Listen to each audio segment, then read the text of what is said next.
गुरुर्ब्रह्मा गुरुर्विष्णु गुरुर्देवो महेश्वरः गुरु साक्षात् परब्रह्म तस्मै श्री गुरवे नमः। Good morning to all. आज संस्कृत के लेक्चर में पुनश्च चैप्टर नंबर 19 को विनोद पद्यानी जिनका नाम है पढ़ने में हम सब यहाँ पर आहूत और आवाहित है। आप सभी का खूब स्वागत है। यहाँ पर चैप्टर नंबर 19 को हम सब मिलकर के जब समझने वाले हैं यहाँ वर्चुअल क्लास के माध्यम से, हम सब विज्ञान के आभारी हैं। जब कोरोना की यह महामारी चल रही है तब हम सब हमारा जो अध्ययन का टाइम है वो बहुत ही अच्छी तरह हम एंजॉय और स्पेंड कर रहे हैं। आप सभी का स्वागत करते हुए सभी विद्यार्थी मित्रों का आइए चैप्टर नंबर 19 जिनका नाम है विनोद पद्यानी कुछ समझते हैं इसके बारे में। Okay, what means of Vinod पद्यानी। सबसे पहले तो चैप्टर का नाम ही हमें क्लियर करना पड़ेगा। चैप्टर का नाम है विनोद पद्यानी। ये विनोद मतलब क्या? विनोद मतलब हास्य, एंजॉय, जहां पर हम खूब प्रसन्न रहते हैं, खूब मनोरंजन करते हैं, खूब आनंद करते हैं। ऐसे श्लोकों का जहां पर वर्णन किया गया है उसे कहा जाता है विनोद पद्यानी। यहाँ पर ऐसे कई श्लोकों के बारे में हम लोग चर्चा करेंगे जहां पर अलग अलग ऐसे श्लोक और ऐसी मैजिकल बातें हैं, ऐसी चमत्कृति वाले पद्यावलियां हैं जिनके बारे में सुनकर, जिनके बारे में जानकर हम खूब प्रसन्न होंगे और हमें खूब आनंद आएगा।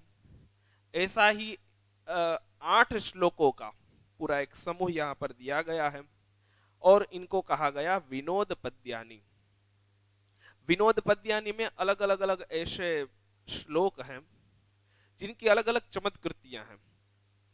अलग अलग भाषाओं के अलग अलग शब्दों का प्रयोग जब हम करते हैं तब उन शब्दों का प्रयोग करने के वक्त अलग अलग चमत्कृतियां नेचुरली हो जाती है और उन जो प्राकृतिक पद्धति से जो शब्दों का प्रयोग करने के वक्त हमें जो वह आनंद और वो मैजिक का जो रस मिलता है वो भाषाओं की एक विशिष्टता है। यहाँ पर विनोद पद्यानी में ऐसे ही कई श्लोकों की चर्चाएं करी गई है जहां पर श्लोकों के एक दो शब्द को इधर उधर कर देने से या तो फिर अगले पिछले शब्दों को जोड़ देने से या तो प्रश्नों का जवाब वहीं पर दिया गया हो, ऐसी बहुत सारी बातें यहाँ पर करी गई हैं। आइए हम सब मिलकर के चैप्टर नंबर 19 विनोद पद्यानी में ऐसी ही कुछ बातें करेंगे। आप सभी को यह चैप्टर बहुत ही मजा और इंटरेस्टिंग आने वाला और बहुत ही मजा करने वाले हम लोग, क्योंकि ये जो चैप्टर है अलग अलग श्लोकों की अलग अलग बातें यहाँ पर जो क्रिएटिविटी के साथ हमारे विद्वानों ने प्रेजेंट करी है बहुत ही सुंदर है। सबसे पहला श्लोक है कम सम जघान कृष्ण का शीतल वाहिनी गंगा के दार पोषण रता कम बलवंतम न बाधते शीतम। ये पूरा जो श्लोक है उसमें अलग अलग प्रश्न पूछे गए हैं। पहले तो हम इसे किस तरह से बोले वही समझने जैसा है और उसके साथ फिर उनके अर्थ को समझने के बाद जब इसे बोलेंगे तो ये पूरा अलग हो जाएगा। फर्स्ट लाइन है कम सम जघान कृष्ण, सेकंड का शीतल वाहिनी गंगा, थर्ड के दार पोषण रता, फोर्थ कम बलवंतम न बाधते शीतम। 4 लाइन है।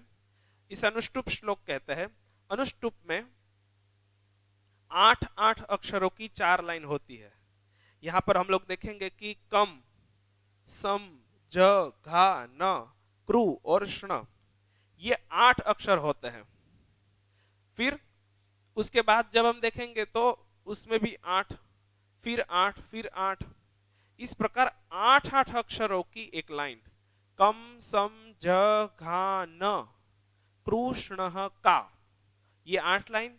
फिर शीतल वाहिनी गंगा, ये और एक 8, फिर केदार पोषण रता, फिर 8, और कम बलवंतम न बाधते शीतम। लास्ट में ज्यादा है, बाकी सब में 8-8 अक्षर है। इस प्रकार अनुष्टुप का ही एक प्रकार का ये श्लोक यहाँ पर दिया गया है। अनुष्टुप में प्रायः मोस्टली 32 वर्ड्स होते हैं। अलग अलग अल्फाबेट्स को जोड़ करके उनके छंद के रूप में ये पूरा श्लोक बनाया जाता है। हमारा पहला श्लोक है। आइए क्या कहते हैं श्लोक में। श्लोक का मीनिंग थोड़ा अटपटा सा है, पहले हम उसे क्लियर करेंगे। सबसे पहला है कमसम जघान कृष्ण। कमसम जघान कृष्ण का मीनिंग यह होता है कि कृष्ण ने किसको मारा। कृष्ण कमसम जघान, कृष्ण ने किसको मारा। तो यहां पर आप देखेंगे कि कृष्ण फिर कम फिर सम जघान है, और यहां पर जब आप काउंस में देखेंगे तो थोड़ा अलग से लिखा हुआ है कृष्ण कमसम जघान। तो यहां पर अक्षरों को अलग कर दिया है और अलग तरह से जोड़ दिया है। तो क मतलब कम और स मतलब सम, कम सम को यहां पर जोड़ दिया और जघान को अलग कर दिया। तो कृष्ण कमसम जघान। कृष्ण ने किसको मारा था? तो कृष्ण ने अपने मामा कंस को, जघान मतलब उसे का वध कर दिया था, उसे मार दिया था। तो कृष्ण कमसम जघान, कृष्ण ने कंस को मारा था। मतलब जो ये प्रश्न पूछा गया उसी का आंसर उसमें दिया गया है, कृष्णम कमसम जघान।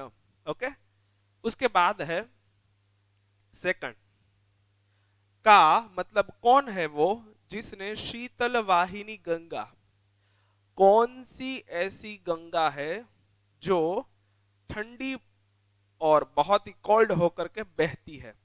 कौन सी ऐसी नदी है जो बहुत ही ठंडी मतलब शीतल वो होकर के बहती है, और जिनका वहन होना मतलब उनका बहना वो बहुत ही ठंडा होता है, क्योंकि हिमालय से निकलने वाली यह गंगा नदी है जो बहुत ठंडी रहती है, और जहां जहां तक वो बहती है उसका पानी बहुत ही ठंडा रहता है। तो कौन ऐसी गंगा है जो शीतल वाहिनी है?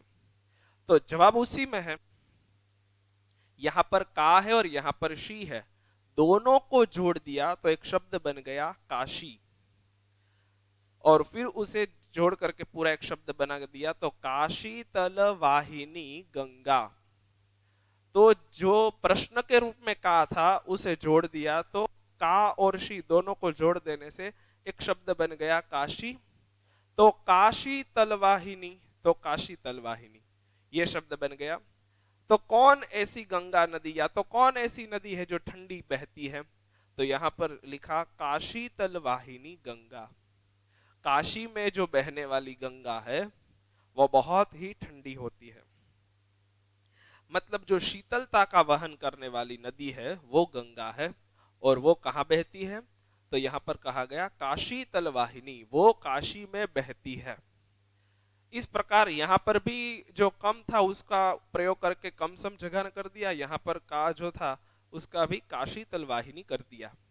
अब आगे कर कौन सा है? तो बोले के दार पोषण रता, के मतलब कौन ऐसे है जो दार पोषण रता, दार मतलब स्त्रियां, जो स्त्रियां होती है उनके पोषण में मतलब उनकी सुरक्षा और उनके पुष्टि और तुष्टि में कौन रता, मतलब उनकी रक्षा में कौन है, मतलब कि स्त्रियों के पक्ष में, स्त्रियों की रक्षा में कौन है, ये प्रश्न किया गया। अब उनका उत्तर देंगे केदार पोषण रता। केदार मतलब कम अर्थात भूमि, पृथ्वी, ये एकाक्षरी शब्द है कम। तो के मतलब पृथ्वी में जो दार पोषण रता, जो केदार अर्थात पृथ्वी के पोषण में, पृथ्वी के पोषण में अर्थात पृथ्वी के संवर्धन में। पृथ्वी के संवर्धन में का अर्थ होता है पृथ्वी की अलग अलग फलद्रुपता और उनकी जो अलग अलग जमीन की जो प्रोटोकॉल और उनके संवर्धन में उनको किस तरह से ज्यादा फर्टिलाइज किया जाए, उनके लिए जो प्रयत्न करता है। ऐसे जो कृषक लोग हैं, कृषक मीन्स फार्मर्स, तो पृथ्वी को संवर्धन करने में जो बहुत ज्यादा मेहनत करते हैं वो है हमारे फार्मर्स। तो यहाँ पर कहा गया कि केदार पोषण रतः, कहते हैं कि हमारे कृषक जो है वो हमारे केदार पोषण रतः। तो ये जो के है इसको दा के साथ जोड़ देने से पूरा एक शब्द बन जाता है केदार पोषण रतः। तो उससे पूरी एक प्रश्न का जो क है उसी का उपयोग कर देने से एक अलग एक अर्थ और अलग एक वाक्य बन जाता है। तो प्रश्न वाले जो शब्द है उन्हीं को वाक्य में ज्वाइन कर देने से ये पूरी बात बन जाती है केदार पोषण रतः। मतलब कौन स्त्रियों की रक्षा करते हैं, तो बोले केदार पोषण रतः, कहते हैं कि पृथ्वी की रक्षा करने वाले जो होते हैं वो कृषक होते हैं। इस प्रकार पृथ्वी भी एक तरह से हमारी माता है, तो उनकी रक्षा, उनकी सुरक्षा, उनका पोषण, उनका संवर्धन करना यह हमारा ही काम होता है। आगे लास्ट में है कम बलवंतम न बाधते शीतम। बात करते हैं कि कम बलवंतम कौन है जो बलवंत है। बलवंत का अर्थ होता है जो बलवान है। कौन ऐसे है बलवान जिनको शीतम न बाधते। अभी ठंड का ही मौसम है, तो यहाँ पर ये बात करते हैं कि कौन ऐसे बलवान लोग हैं कि जिनको ठंड नहीं लगती। शीतम अर्थात विंटर, ठंड, और उससे जो हमें कोल्डनेस का अनुभव होता है वो शीतम न बाधते। कौन ऐसे है कि जिनको शीतलता नहीं अनुभव में आती, मतलब उन्हें ठंड नहीं लगती, ऐसे कौन है। तो कहते हैं कम बलवंतम शीतम न बाधते। जो कंबलवंत होते हैं, कंबल का अर्थ होता है जो हम ब्लैंकेट ओढ़ते हैं, चद्दर ओढ़ते हैं, तो जो कंबलवंत होते हैं मतलब जिन्होंने चद्दर ओढ़ करके या तो कुछ स्वेटर वगैरह पहन के रखा है, जो कंबलवंत है मतलब गर्म कपड़े जिन्होंने पहना है, ऐसे ब्लैंकेट जिन्होंने ओढ़ के रखा है उनको कभी भी शीतम न बाधते, उनको कभी भी शीतता मतलब ठंड नहीं लगती। इस प्रकार कम बलवंतम शीतम न बाधते, कौन ऐसे बलवान हैं जिनको शीतम न बाधते मतलब शीतता, ठंड का अनुभव नहीं होता। न बाधते मतलब उनको ठंड कभी भी परेशान नहीं कर सकती। तब उत्तर दिया गया कंबलवंतम, जिन्होंने कंबल ओढ़ा है उन्हें कभी भी शीतलता बाधित नहीं करती। यहां पर इस तरह से जो हमारा फर्स्ट श्लोक है इनमें जो प्रश्नार्थ शब्द थे, पहले कम, फिर का, फिर के, फिर कम, तो ये 4 शब्दों का यहां पर उपयोग किया गया है। इस प्रकार अलग अलग 4 शब्दों का उपयोग करने से अलग अलग अर्थ यहां पर बने हैं। ओके, मीनिंग जान लेते हैं, क्या है मीनिंग इसका। ओके, सबसे पहले है कम सम जघान कृष्ण का शीतल वाहिनी गंगा केदार पोषण रताः कम बलवंतम न बाधते शीतम। यहां पर ट्रांसलेशन किया गया है this words contains for question and their answers also. यहीं पर उनके आंसर्स भी दिए गए हैं। पहला है कम सम जघान कृष्ण, कृष्ण ने किसको मारा था, तो whom did Krishna kill, answer is Kansa. Second, का शीतल वाहिनी Ganga, which river flows in a cool manner, Kashi तलवाहिनी Ganga, तो आंसर हो गया काशी तलवाहिनी, the river flowing through Kashi. कौन ऐसा व्यक्ति है जो कभी भी उसे ठंड नहीं लगती, कम बलवंतम न बाधते शीतम, which strong man does the cold not bother her, answer is कम बलवंतम, the one who has a coarse woolen blanket, जिन्होंने ब्लैंकेट ओढ़ा है उन्हें कभी भी ठंड नहीं लगती। और फिर है केदार पोषण रताः, फार्मर्स वो are engage in the cultivating field, जो अपनी पृथ्वी को संभालने में ज्यादा मेहनत करते हैं। ऐसे जो फार्मर्स है वो are engrossed in the nourishing feeding their wives, जो अपनी पत्नी की सुरक्षा और पृथ्वी की सुरक्षा में लगे हैं, ऐसे लोग केदार पोषण रता है। इस प्रकार हमारा फर्स्ट श्लोक जो है वो क्लियर हो रहा है। यहाँ प्रश्नों के अलग अलग जो वर्ड्स है, कम, का, के और कम, उन्हीं का उपयोग करके एक पूरा मैजिक बनाया गया है, और जो प्रश्न है उसी में उनके उत्तर रहे हुए हैं। यहाँ पर ये बात है। ओके, फर्स्ट श्लोक इज क्लियर। सेकंड सेकंड श्लोक जो है उसमें बहुत सुंदर बात एक ये कही, तातेन कथितम पुत्र लेखम लिख ममाज्ञया न तेन लिखितो लेखः पितुराज्ञा न लोपिता। मीनिंग क्या है इसका? तो बोले तातेन कथितम, जो तात मीन्स फादर, पिता, तो पिताजी ने कथितम पुत्रम, अपने पुत्र को संबोधन करके कह रहे हैं। कथितम मतलब कहना। It was told bye father, जो पिताजी थे उन्होंने कुछ बात कही, लेखम लिख ममाज्ञया, तुम मेरी आज्ञा से कुछ लेखन करो, मतलब कुछ लिखो, कुछ ना कुछ तुम्हें लिखना चाहिए, मेरी ये आज्ञा है, मतलब मैं ऑर्डर दे रहा हूं कि तुम कुछ लिखो। लेकिन सेकंड लाइन में कहा न तेन लिखितो लेखः, पिताजी ने ऑर्डर दिया कि लेखम लिख, तुम कुछ लिखो, मम आज्ञा, ये मेरा ऑर्डर है, लेकिन न तेन लिखितः, उसने नहीं लिखा। क्या नहीं लिखा? बोले कुछ नहीं लिखा, पिताजी ने कहा था फिर भी नहीं लिखा। और नहीं लिखा फिर भी क्या हुआ? तो बोले पितुराज्ञा न लोपिता, उसने कुछ लिखा भी नहीं और पितु आज्ञा न लोपिता, उनके जो पिताजी थे उनकी आज्ञा का लोप नहीं हुआ।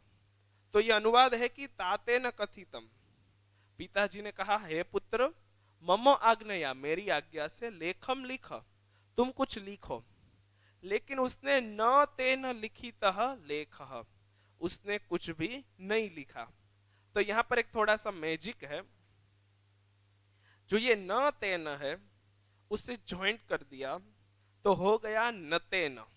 नतेन मतलब बहुत कामली और बहुत रिस्पेक्ट से उन्होंने नतेन मतलब नमस्कार करते हुए, प्रणाम करते हुए और विनम्रता से उन्होंने नतेन तेन लेख लिखितः, जब पिताजी ने कहा कि तुम कुछ लिखो, मेरा ऑर्डर है, मेरी आज्ञा है, तो उसने जी ऐसा कह करके नतेन नमस्कार करते हुए तेन लेख लिखितः, उसने लेख लिखा, और पितु आज्ञा न लोपिता, और उसने पिताजी की आज्ञा का उल्लंघन नहीं किया। तो ये न तेन जो है, न तेन उसको ज्वाइन कर देने से हो जाता है न तेन। इस प्रकार पूरे श्लोक में न और तेन दोनों को जोड़ देने से पूरे श्लोक का मीनिंग बदल जाता है। यदि न अलग कर दिया जाए तो पूरी आज्ञा का उसने उल्लंघन कर दिया ऐसी बात हो जाती है, और यदि न तेन हो गया तो फिर उसने आज्ञा का पालन किया, ये बात बन जाती है। ट्रांसलेशन क्लियर करते हैं। It was told by the father, son write an article by my order, the articles was not written by him, और उसकी जगह दूसरा अर्थ यह हो जाएगा, और bowing down he wrote, father's order was not disobeyed. कहते हैं इस प्रकार इसने अपने पिताजी की जो आज्ञा थी उसकी उल्लंघन नहीं करी, और उसने कुछ लिखा, अपने पिताजी की आज्ञा का पालन किया। यहाँ पर सेकंड श्लोक हमारा कंप्लीट हो रहा है। तातेन कथितम पुत्र लेखम लिख ममाग्नया न तेन लिखितो लेखः पितुराज्ञा न लोपिता। इस प्रकार उसने अपने पिता की आज्ञा का पालन किया, उल्लंघन नहीं किया। Okay, continue. थर्ड श्लोक है, सीमंतिनीषु का शांता राजा को भूत गुणोत्तम विद्वद बिहि का सदा वंद्या चात्रैवोक्तम न बुध्यते। बहुत सुंदर श्लोक है। यहाँ पर श्लोक में थोड़ा मैजिक ये है कि पहला और लास्ट जो वर्ड है पर लाइन का, प्रत्येक लाइन का जो लास्ट वर्ड है और जो फर्स्ट वर्ड है उसको जोड़ देने से कुछ मैजिक हो रहा है। ओके, देखते हैं। पहली लाइन, सीमंतिनीषु का शांता। सीमंतिनी मतलब जिनका विवाह हो चुका है, ऐसी सौभाग्यवती स्त्रियों का यहां पर वर्णन है। सीमंतिनी जो मैरिड है ऐसी स्त्रियों के लिए यहां पर सीमंतिनी शब्द का उपयोग किया गया। सीमंतिनीषु का शांता, जो सौभाग्यवती स्त्रियां हैं उनमें कौन शांत है, मतलब कौन बहुत ही उत्तम है। कहते हैं कि कौन ऐसी स्त्री है जो सौभाग्यवती स्त्रियों में शांत है। तो पहला वर्ड सीमंतिनी और फिर है शांता। तो सीमंतिनी का जो पहला वर्ड है उसको हम यदि यहां पर अलग कर ले तो सीमंतिनी का पहला है सी और शांता का लास्ट है ता। सीमंतिनीषु का शांता, तो बोले सीमंतिनियों में जो शांत है वो है सीता, है ना। सीमंतिनीषु का शांता, तो सी और ता तो हो गया सीता। ओके, उसके बाद है राजा को भूत गुणोत्तम। राजाओं में उत्तम कौन है। राजा को भूत, कह मतलब कौन, अभूत मतलब है। राजाओं में उत्तम कौन है, राजा को भूत गुणोत्तम, कौन है जो राजाओं में उत्तम है। तो राजाओं में से राजा का रा और गुणोत्तम का म। ऐसा कौन व्यक्ति है जो सभी राजाओं के गुणों में और राजकीय गुणों में और जो रॉयल पर्सनालिटी और क्वालिटी होती है वो किस में है। तो कहते हैं कि राजा का रा उठा लो और गुणोत्तम का म उठा लो तो शब्द बन जाएगा राम। तो सेकंड का आंसर हो गया राम। क्लियर। और फिर है विद्वद भी का सदा वंद्या। विद्वद भी मतलब विद्वानों में, का सदा वंद्या, विद्वानों में कौन सदा वंद्य है। वंद्य मतलब पूज्य है, जिनके प्रति हमें सैल्यूट करना चाहिए, उनके प्रति हमें आदर भाव रखना चाहिए। तो विद्वानों के द्वारा कौन पूज्य है, विद्वान किनकी पूजा करते हैं, विद्वान किसे मानते हैं। तो कहते हैं विद्वान लोग सिर्फ और सिर्फ जिनका मानते हैं वो है फर्स्ट और लास्ट वर्ड विद्या। विद्वान जो है वो सिर्फ और सिर्फ विद्या को ही मानते हैं और किसी बातों को नहीं मानते।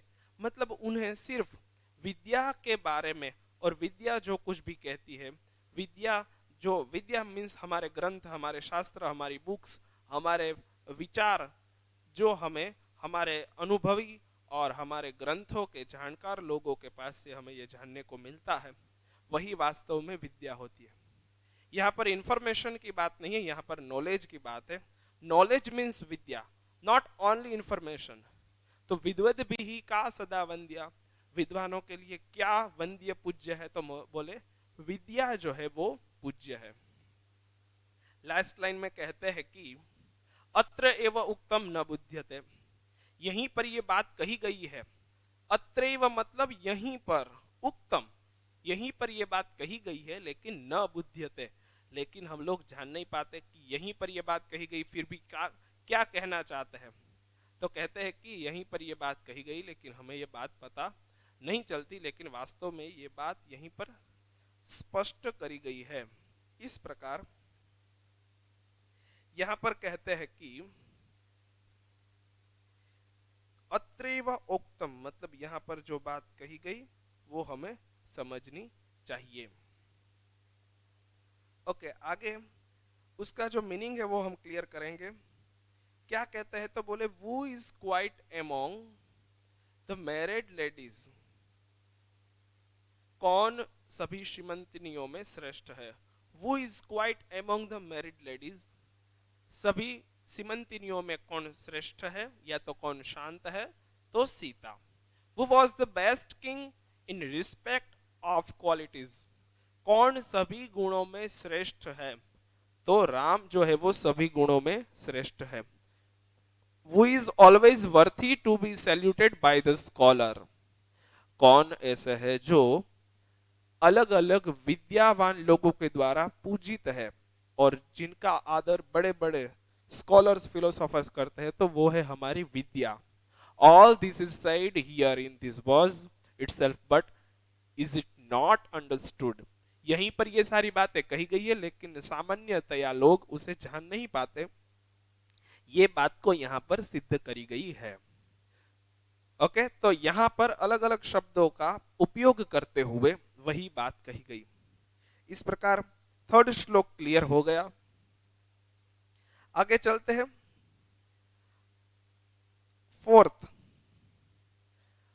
फोर्थ श्लोक भी बहुत सुंदर है, मीनिंग बहुत सुंदर है उसका। पहले श्लोकों को समझेंगे, फिर बात करेंगे आगे कि क्या कहते हैं।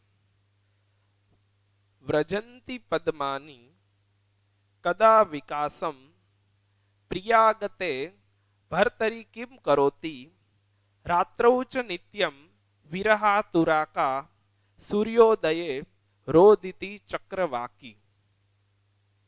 बहुत सुंदर श्लोक है और बहुत नए नए शब्दों का यहाँ पर उपयोग किया गया है। व्रजंती पद्मानी या तो पद्यानी कदा विकासम, कौन से समय में, पद्यानी विकासम व्रजंती, कौन से समय में पद्म या तो पद्य अर्थात कमल जो होते हैं वो विकासम करोति मतलब विकास करते हैं। विकास करना मतलब वो खिलते हैं, खुलते हैं, महकते हैं। कौन सा समय होता है? व्रजंती मतलब कब, होना। व्रजंती का प्रॉपर मीनिंग तो जाना होता है, लेकिन यहाँ पर गति, गमन, प्राप्ति, ये तीन अर्थ नहीं लेंगे हम लोग, लेकिन यहाँ पर विकास की ओर जाना, विकास की ओर बढ़ना। तो जो कमल का फूल होता है वो कदा विकासम, वो कब विकास करता है? कदा मतलब कब, विकासम मतलब वो खुलता है, खिलता है, महकता है। तो ये प्रश्न हो गया पहली लाइन में, फर्स्ट क्वेश्चन। सेकंड है प्रियागते भर्तरी किम करोति। प्रियागते मतलब अपने, भर्तरी मतलब अपने पति के जाने के बाद, अपना पति जब नहीं रहता, या तो कहीं बाहर जाता है या तो फिर वो रहे ही नहीं, उसका शरीर शांत हो जाए, तो प्रिया किम करोति मतलब उनकी जो पत्नी होती है वो क्या करती है। प्रिया गते भर्तरी किम करोति, जब पति अलग हो जाता है तब पत्नी क्या करती है, किम करोति। ये दूसरा प्रश्न हो गया। तीसरे में कहा रात्रौ च नित्यम विरहातुरा का, रात को मतलब जब रात हो जाती है तब, इन नाइट, कौन है जो नित्य विरहातुर, विरहातुर का अर्थ होता है कौन है जो नित्य रात को विरह में रोता है।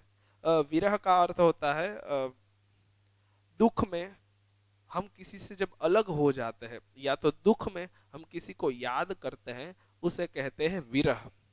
और विरह में जो आतुर हो जाना, आतुर हो जाना मतलब उसमें इतना डूब जाना कि फिर और कुछ सूझे ही नहीं, सिर्फ वो विरह में हम जिनको याद कर रहे हैं वही हमारे सामने रहता है। तो नित्य रात को विरह कौन करता है? रात में विरह के बारे में सोचकर, या तो जिनका विरह है उनके बारे में सोचकर कौन रोता है और कौन उसे याद करता है और विरह करता है। तीन प्रश्न हो गए।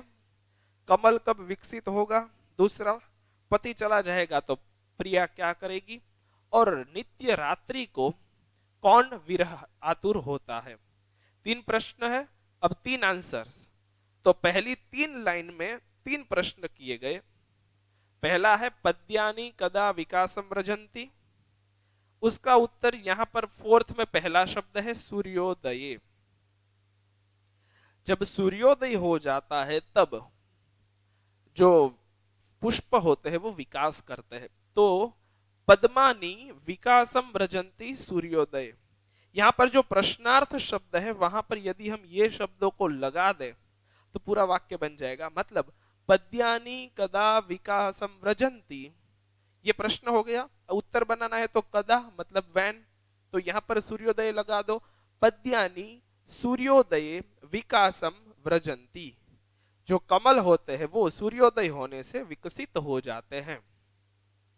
दूसरा, भर्तरी गते प्रिया किम करोति, तो किम प्रश्नार्थ शब्द है, वहां पर रोदीती लगा दे तो पूरा शब्द क्लियर बन जाएगा।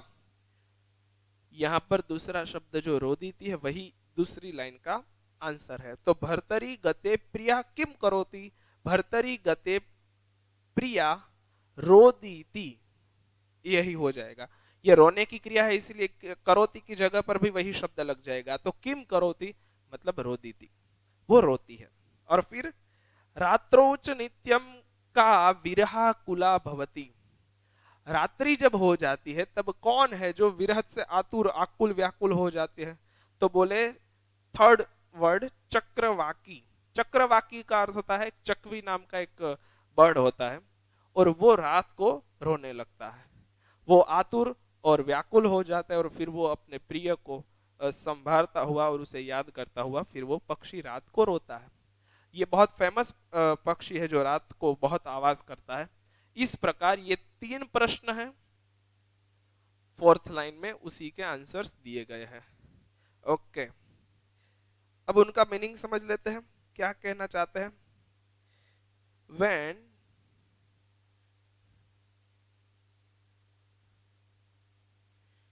do lotuses bloom, what does a beloved do when her husband dies, who becomes unhappy due to separation every night, the respective answers are at the sunrise cries the female चक्रवाक bird।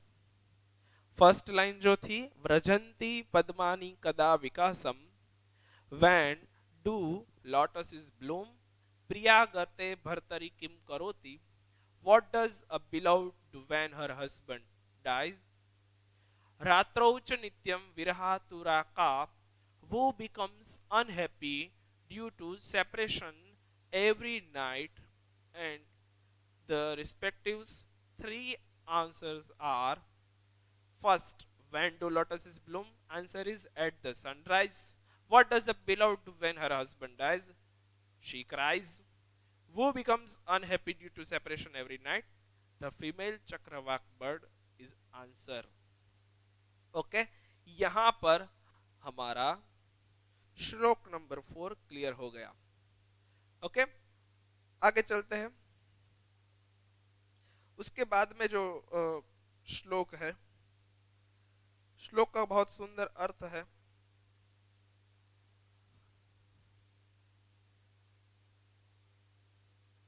आदौ नकारः परतो नकारः मध्ये नकारेण हतो दकारः एवं नकार त्रय संयुतस्य का दान शक्ति खलु नंदनस्य। श्लोक को अनुष्टुप में ही है लेकिन उसका एक प्रकार है।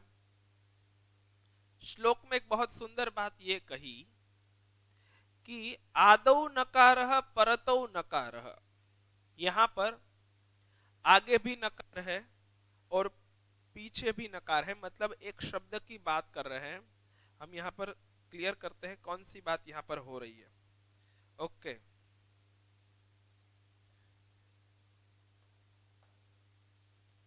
आदौ नकारः,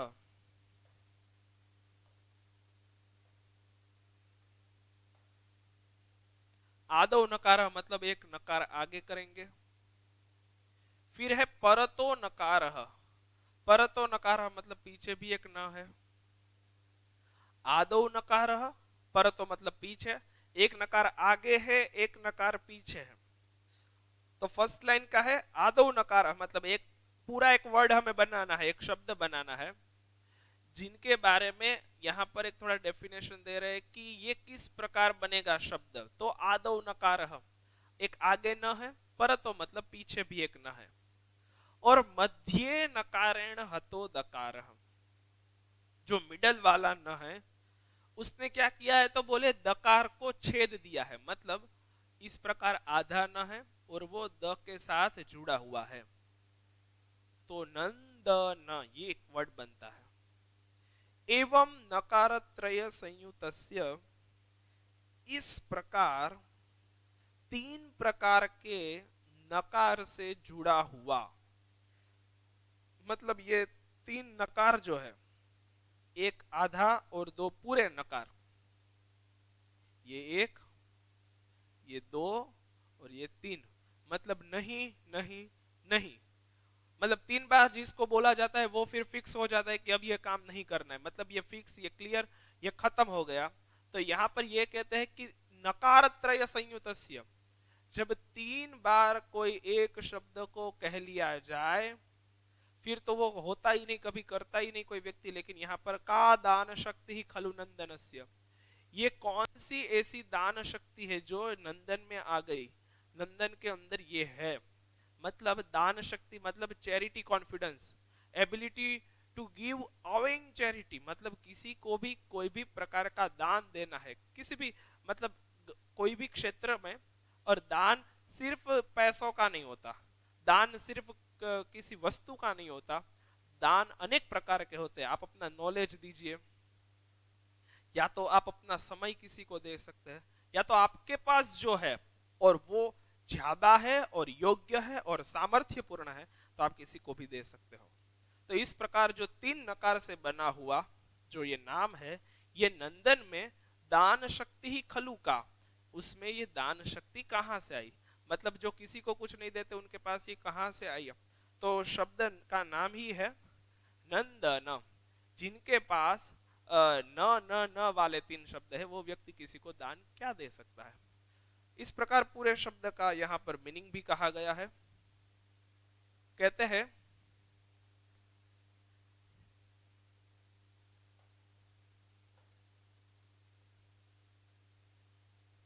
यहाँ पर the letter in the beginning, the letter in the end, in the middle the letter is hit with the letter the. In this way, how can there be the ability to give away in charity? In the son named Nandan with the combination of three nakar, ये नंदन में कहां से ये दान देने का सामर्थ्य आया। इस प्रकार यहाँ पर आदौ नकारः, परतो नकारः, मध्ये नकारेण हतो दकारः, ये तीन बातों को समझाते हुए ये समझाने की कोशिश करी गई कि वास्तव में ये तीन प्रकार के नकार ही है, मतलब नहीं नहीं नहीं, फिर भी ये फर्स्ट लेटर, लास्ट लेटर और मिडल लेटर से भी मना ही कर रहा है, फिर भी इसमें इतना चैरिटी मतलब दूसरों के प्रति दया और इतना कंपेशन कहां से आया।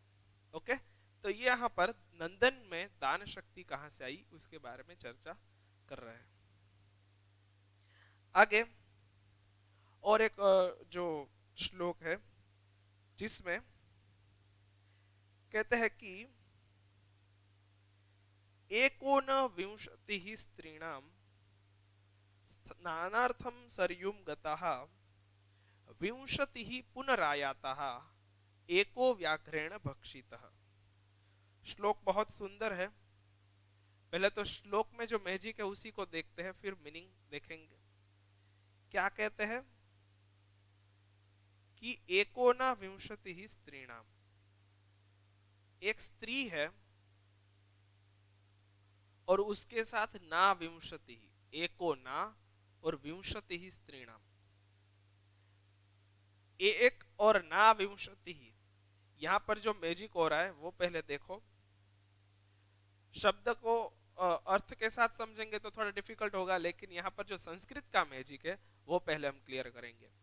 एकोना विंशति स्त्रीणाम, एक मतलब एक, और ना मतलब ना नरो नरः, मतलब नर शब्द का प्रथमा एक वचन का यह रूप है ना, एको ना, और इसको जब एक साथ जोड़ दिया जाता है तो शब्द बन जाता है एकोनविंशतिः स्त्रीणाम। एकोनविंशति का अर्थ क्या हो जाता है? एकोनविंशति अर्थात कितने होते हैं? एकोनविंशति का अर्थ होता है 20, 19, मतलब 20 में एक कम है, एक ऊनविंशति ही।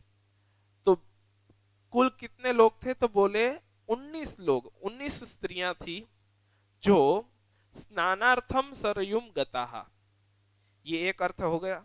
दूसरा, अभी हमने जो बात करी एक ना स्त्रीणाम विंशति, एक ना मतलब एक नर था और विंशति ही स्त्रीणाम मतलब 20 स्त्रियां थी।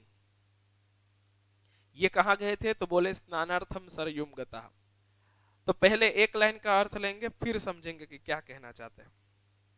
एकोन विंशति स्त्रीणाम, 19 स्त्रियां स्नानार्थम सरयुम गतः, 19 लेडीज, 19 लेडीज स्नानार्थम सरयुम गतः, स्नान के लिए सरयू नदी में गए।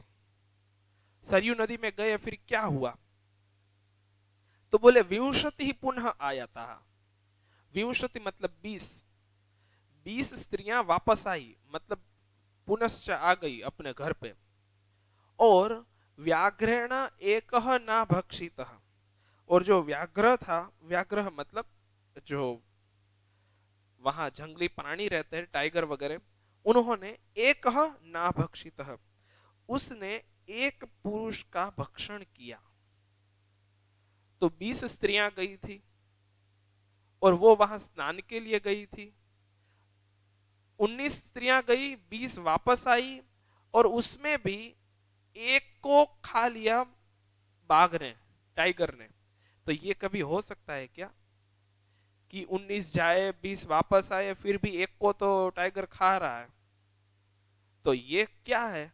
तो बोले इसको थोड़ा सेपरेट करना पड़ेगा। एकोनविंशति में से एक ना मतलब एक वहां पर ना मतलब एक व्यक्ति भी वहां था, एक व्यक्ति भी वहां था मतलब एक पुरुष था। और स्त्रीणाम विंशति ही, और 20 स्त्रियां भी वहां पर थी।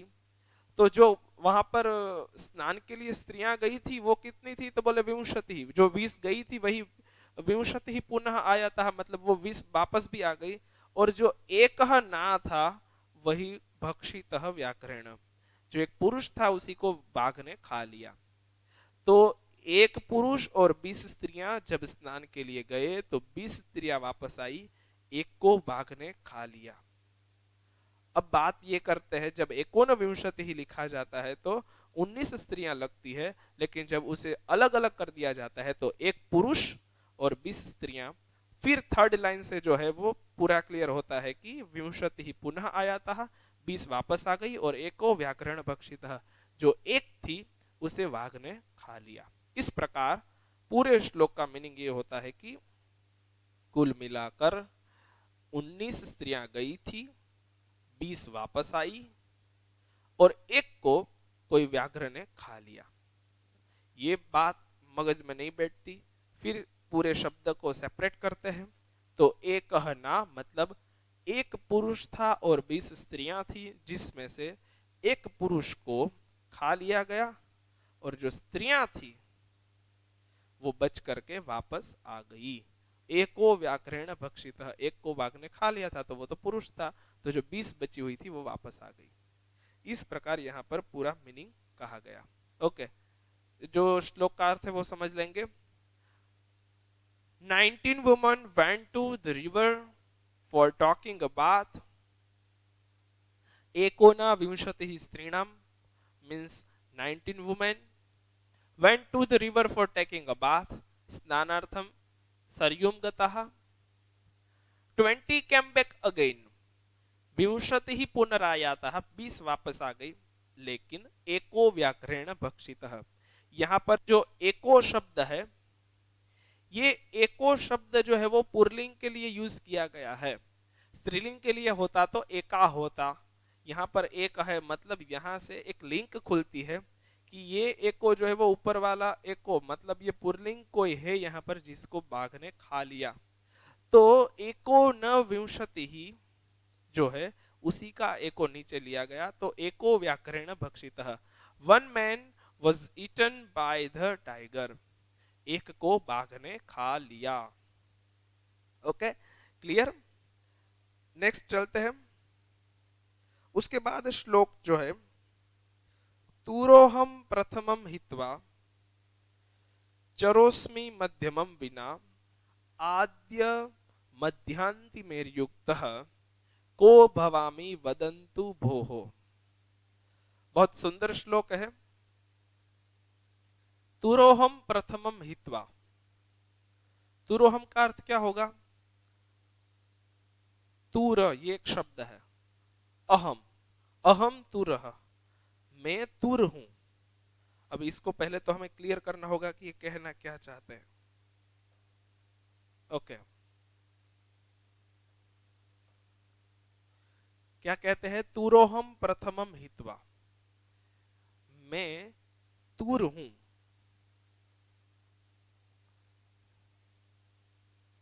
ओके, तुर हूं मैं, लेकिन प्रथमम हित्वा, मुझ में एक अक्षर नहीं है।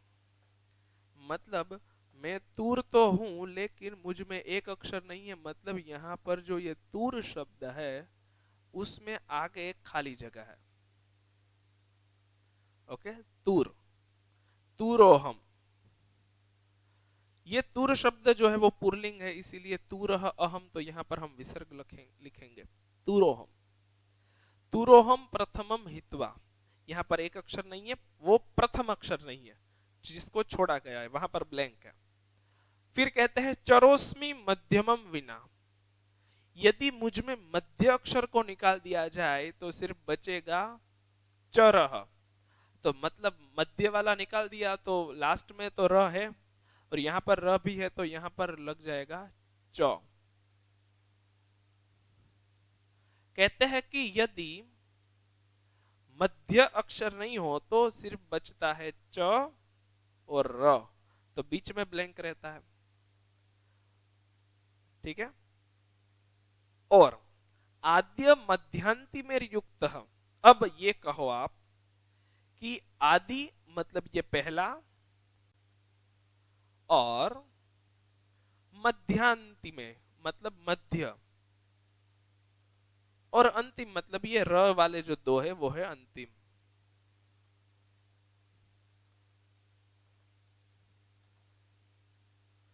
ये जो शब्द हैं उनको जोड़ देने से, मतलब आदि और मध्य को युक्त मतलब जोड़ देने से कौन सा शब्द बनता है?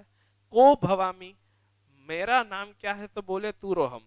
प्रथम अक्षर को निकाल दो तो तुर, मध्यमम विना मतलब जो मिडल का वर्ड है उसे निकाल दो तो चर। तो अब बताओ कि सब जोड़ देने से पहली क्या सुलझी आपसे? तो बोले मैं को भवामी, मैं क्या होऊंगा, वदंतु भो, आप बोलिए, आप कहिए मुझे।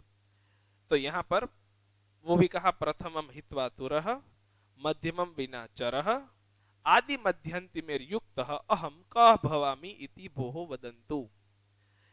मेरा पहला अक्षर निकाल दो तो मैं तुर बन जाता हूं, बीच वाला अक्षर निकाल दो तो चर बन जाता हूं। तो चर में ही तुर का ज्वाइंटेशन कर दो, आप उसे ज्वाइंट कर दो तो पूरा शब्द बन जाता है चतुरः। तो आंसर इज चतुर। मैं क्या हूं? चतुर हूं। आप चतुर को तो जानते ही हैं, बहुत अच्छी तरह फिल्मों में बहुत फेमस हुआ है चतुर। तो यहाँ पर चतुर की बात करी गई।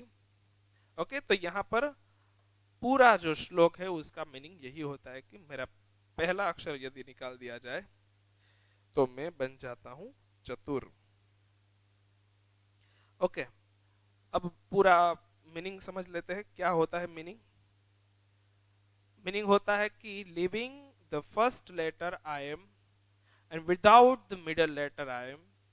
Say who I am with the first, middle and last letter. The answer is Chaturah. Okay? तो पहला अक्षर जब निकाल दिया जाए तो मैं क्या बन जाऊंगा? जब मध्य अक्षर को निकाल दिया जाए तो मैं क्या बन जाऊंगा? ये मैंने यहाँ पर कहा है, लेकिन फिर आप ये कहिए कि who I am with the first, middle and last letter. The answer is चतुरः। ओके, इस प्रकार यहां पर पूरा श्लोक है वो क्लियर कर दिया गया है। ओके, लास्ट श्लोक है। लास्ट श्लोक में क्या कहना चाहते हैं, चलो देखते हैं। अहम च त्वं च राजेन्द्र लोकनाथा वुभावपि बहुव्रीहिरहं राजन षष्ठी तत्पुरुषो भवान। फिर से सुन लीजिए, थोड़ा अटपटा सा श्लोक है। अहम च त्वं च राजेन्द्र लोकनाथा वुभावपि बहुव्रीहिरहं राजन षष्ठी तत्पुरुषो भवान। श्लोक का मीनिंग क्या होता है वो पहले हम देख लेते हैं। अहम च त्वं च राजेन्द्र, अहम मतलब मैं, त्वं च मतलब आप भी, हे राजेंद्र, ये राजेंद्र जो है वह संबोधन है।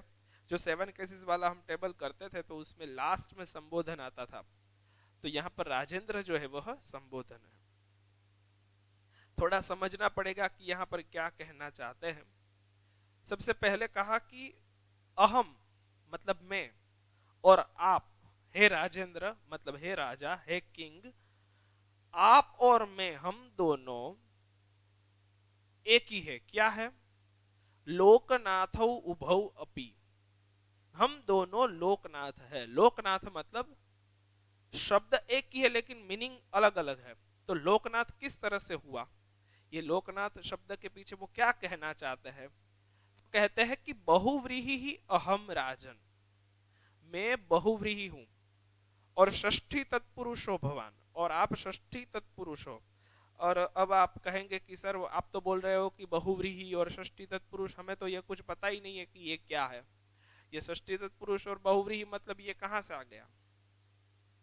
तो बात ऐसी है कि ये बहुव्रीहि और षष्ठी तत्पुरुष, ये दोनों जो वर्ड है, दोनों जो शब्द है, वो शब्द समास के शब्द है। मतलब ये समास के प्रकार है। ये कंपाउंड किस तरह से क्लियर करेंगे, इसके लिए तो हमें बहुव्रीहि और षष्ठी तत्पुरुष को समझना पड़ेगा। षष्ठी तत्पुरुष और बहुव्रीहि का मीनिंग क्या होता है वो पहले हम क्लियर कर लें। बहुव्रीहि का सिंपल सा एक नियम है, और उसमें इस तरह से बनता है कि हम जब दो शब्द को मिलाते हैं, और दो शब्द को मिलाने से किसी अन्य ही शब्द का अर्थ जब निकलता हो तो उसे बहुव्रीहि कहा जाता है। संस्कृत में उसे कहते हैं अन्य पद प्रधानो बहुव्रीहि। जब हम बोले कुछ अलग और अर्थ कुछ अलग निकले तब कहा जाता है बहुव्रीहि। जैसे कि यहां पर कहते हैं कि लोकनाथ शब्द है, उसके दो अर्थ होते हैं। लोकनाथ, बहुव्रीहि का जब हम इसका मीनिंग करेंगे तो ये होगा लोगों के जो नाथ है वो, मतलब लोगों के नाथ कोई अलग है। लोक और नाथ शब्द का अर्थ उसके साथ कोई लेना देना नहीं है, लेकिन हम जिनकी बात कर रहे हैं वो लोगों के नाथ जो है वो मतलब राजा है।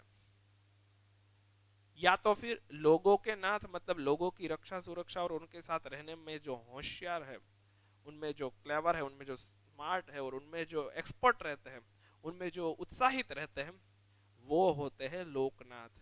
कभी कभार राजा लोकनाथ नहीं होते, लेकिन और कोई सोशल वर्कर्स जो होते हैं वो लोकनाथ होते हैं। तो लोगों के जो नाथ है वो कौन है? बहुव्रीहि ही। और षष्ठी तत्पुरुष का अर्थ क्या होगा? तत्पुरुष का समास का एक सिंपल सा नियम है, जितनी विभक्तियां होती है उसमें से मोस्टली तत्पुरुष समास के साथ ज्वाइन होती है। और यहां पर षष्ठी तत्पुरुष की बात करते हैं तो षष्ठी तत्पुरुष कंपाउंड जो है उसका मीनिंग षष्ठी विभक्ति के साथ है।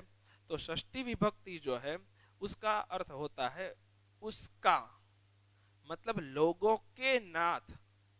बहुव्रीहि में होता था लोगों के नाथ जो है वो, मतलब कोई भी व्यक्ति हो सकता है जो लोगों का नाथ हो। लेकिन यहाँ पर षष्ठी तत्पुरुष में ये कहते हैं कि लोगों का नाथ, मतलब ये ही है कि जो लोक का नाथ है, मतलब ये राजा है। लोगों के नाथ जो है वो तो कोई भी हो सकता है, लेकिन लोगों का जो नाथ है मतलब प्रजा का जो रक्षा करने वाला है वो राजा ही है। इस प्रकार लोगों के नाथ जो है वो तो कोई भी व्यक्ति के बारे में, मतलब कोई अन्य व्यक्ति के बारे में बहुव्रीहि हो गया। तो वो कौन हुआ? बोले जो सेवक था, जो नीचे खड़ा हुआ राजा के सामने श्लोक बोल रहा है, वो ये कहता है कि मैं लोकनाथ हूं, लेकिन मैं बहुव्रीहि समास वाला लोकनाथ हूं, और आप जो है वो षष्ठी तत्पुरुष वाले लोकनाथ है। तो आप जब लोकों के नाथ हो, मतलब आप राजा हो, और मैं लोकों का नाथ हूं वैसा हूं, मतलब मैं राजा नहीं हूं लेकिन उसकी तरह कुछ हूं। इस प्रकार बहुव्रीहि समास मतलब लोकों के नाथ जिनके हैं वैसा मैं हूं, क्योंकि आप मेरे राजा है। और षष्ठी तत्पुरुष आप है क्योंकि आप वास्तव में राजा है। आप प्रजा का मतलब लोगों के नाथ मतलब उनके स्वामी मतलब उनके मैजेस्टी है, आप उनके कंट्रोलर और उनके पोषण और उनकी सुरक्षा में लगे हुए हैं। इसीलिए आप षष्ठी तत्पुरुष वाले लोकनाथ है और मैं बहुव्रीहि वाला लोकनाथ हूं। इस प्रकार दोनों अर्थ यहां पर हुए हैं। ओके, तो यहां पर बहुव्रीहि समास के द्वारा लोकाः नाथाः स्वामिनः यस्य सः, ये दो अलग अलग जो समास है उसे हम यहां पर क्लियर करेंगे।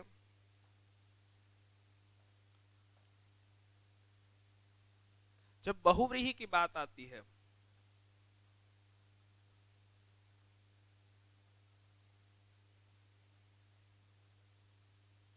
ये एक समास का नाम है बहुव्रीहि। ये बहुव्रीहि समास जब होता है तब लोकाः नाथाः स्वामिनः यस्य सः,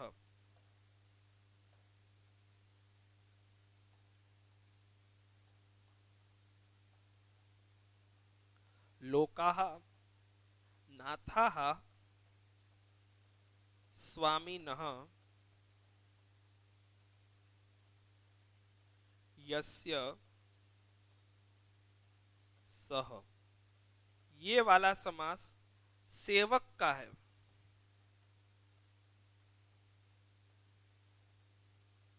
लोक जिनके नाथ है मतलब सभी सबके नाथ है, सभी सबके हेल्पर से, सभी सबके स्वामी है ऐसे।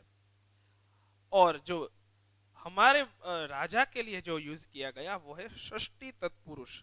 तो लोकानाम नाथः, लोकानाम अर्थात जनानाम नाथः। तो जब षष्ठी तत्पुरुष की बात हो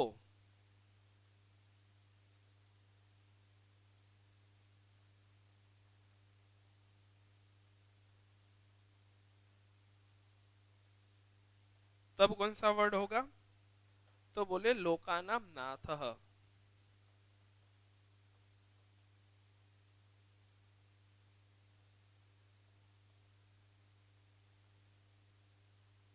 तो ये हो जाएगा राजा के लिए।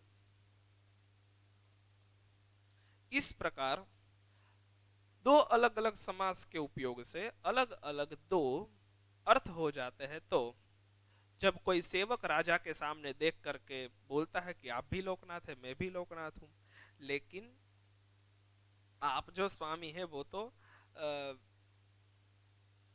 लोगों के वास्तव में स्वामी है, लोगों के नाथ है, मतलब आप वास्तव में राजा है, और हम तो लोक के नाथ जिनके हैं, मतलब आप हमारे हो, आप हमारे लिए बहुव्रीहि हो, लेकिन हम आपके लिए अपना भाव जो है वो षष्ठी तत्पुरुष वाला रखते हैं, मतलब आप ही हमारे स्वामी हो। इस प्रकार कोई सेवक अपने राजा के प्रति अपना भाव जो है वो व्यक्त करता है। इस प्रकार हमारा पूरा जो ये श्लोक है वो यहाँ पर क्लियर होता है। अहम च त्वं च राजेंद्र लोकनाथा बुभावपि बहुव्रीहि अहम राजन षष्ठी तत्पुरुषो भवान। हे राजेंद्र, अहम च त्वं च उभौ अपि लोकनाथौ स्वः। हे राजन, अहम बहुव्रीहि भवान षष्ठी तत्पुरुषः अस्ति। O great king, you and I both of us are Loknath. O king, I am in my case it is a Bahuvrihi compound.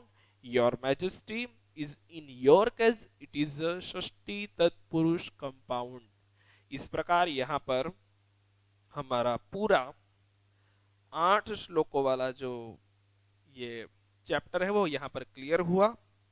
इस प्रकार हमने हमारा पूरा जो अलग अलग श्लोक और उनके जो मैजिक्स थे वो हमने यहाँ पर देखे और उनके बारे में हमने सीखा। ओके,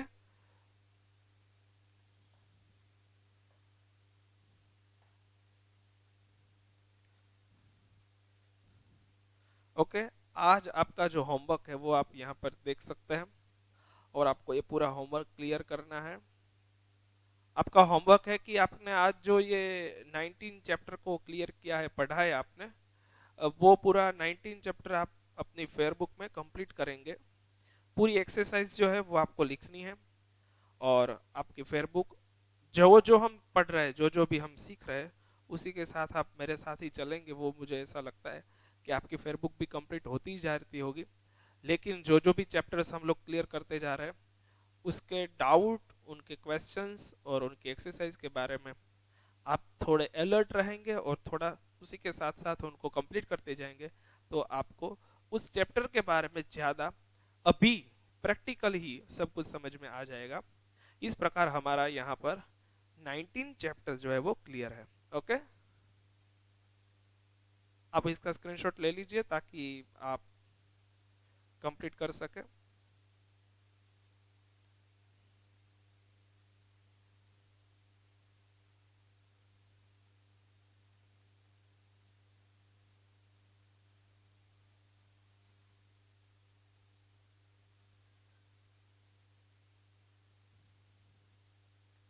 ओके, तो यहाँ पर हमारा चैप्टर जो है वो हम विराम देते हैं।